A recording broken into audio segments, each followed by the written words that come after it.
Niniwala na kami sa'yo, baby, na hindi ikaw ang pumatay kay Mrs. Barameda. Salamat, sir.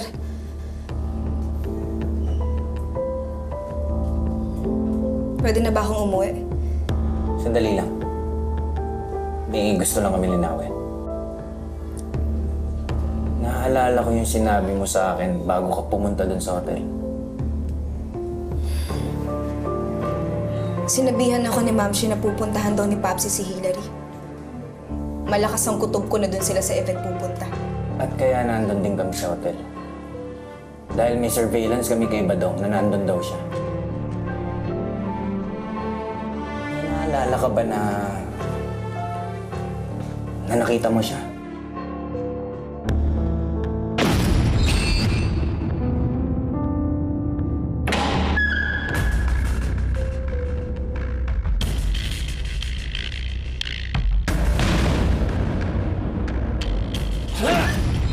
May naaalala ko. May pumukpok sa ulo ko. Kinulong ako sa kwarto ng janitor. Pero hindi ko nakita kung sino. Hindi ko nakita kung sino pumukpok sa akin.